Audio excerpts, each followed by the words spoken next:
Ready to dominate the PlayStation 5? In this video, we're diving deep into the world of PS5 controllers to find the absolute best options for 2025. From Sony's own innovations to cutting-edge third-party contenders, we'll explore features like comfort, customization, performance, and durability to help you choose the controller that perfectly suits your playstyle. Number 5. PlayStation Access. Previously known as Project Leonardo, the PlayStation Access controller marks Sony's first official foray into the realm of accessibility-friendly gamepads. The result is a controller that's potentially more accommodating to disabled players than the standard DualSense wireless controller. And it comes packed with a range of modules including sets of buttons and tags to help aid players that may require more specific tools. Coming in at $89.99/£79.99, the PlayStation Access is unfortunately more expensive than the DualSense. This represents a bit more of a barrier to entry for those on a budget, especially so if you require two Access controllers during play. Overall, though, we're happy that Sony has created the Access controller. Many of its first-party games are also being updated with official support. In our review, we appreciated the sheer versatility offered by the Access, as well as its high-quality modules and fantastically designed joystick. Number 4. Scuf Reflex Pro. The main attraction of the Scuf Reflex Pro is its customization options, where you can create unique color schemes for your controller with a simple-to-use design tool. You're paying a pretty penny for the privilege, though. With prices starting at $219.99/£219.99, roughly $315 Australian, fine-tuning your pad doesn't come cheap. Our review unit has a black and red color scheme with a complementing faceplate and color-matched buttons, triggers, bumpers, and D-pad. There are over 25 pre-made designs to choose from and a vast array of color combinations should you want to take things in a different direction. The main thing that separates the standard Reflex from the Pro variant is the high-performance grip, which costs $19.99/£19.99, approximately $38 Australian, to add to your controller. We found that it was easily the better investment here as it feels substantially more supportive than the otherwise smooth finish of the DualSense chassis. The Scuf Reflex Pro retains everything that makes the PS5 DualSense special, the haptic feedback and adaptive triggers. You're also getting remappable paddles, which you can use to free up your hands over the face buttons.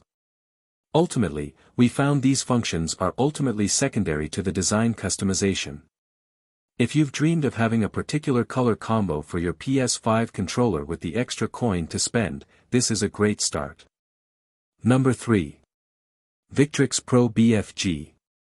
If you're after a competitive edge in some of the more demanding PS5 games, then you should strongly consider the Victrix Pro BFG controller.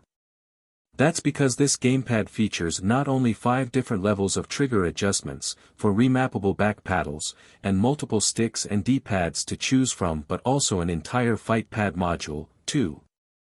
Priced at $179.99/£179.99/269 Australian, the Victrix Pro BFG is considerably more expensive than the standard DualSense, yes, but it does significantly undercut the competition from other first and third-party offerings. A major strength of this PS5 controller that we found in our testing was the lengthy battery life, of which you can expect up to 20 hours, and the lightweight nature of the remote itself. You've also got a protective carrying case and a 3mm long braided USB-C cable just in case you want to bring it to all kinds of gaming tournaments with you. The trade-off here is that you're foregoing the DualSense functionality altogether. Now, this isn't just the case with the Victrix BFG Pro, as other officially licensed pads also aren't using adaptive triggers and haptic feedback. But keep in mind that everything has been stripped back here to prioritize low latency and responsive gaming over more immersive features from the stock PS5 controller. Number 2. DualSense Edge.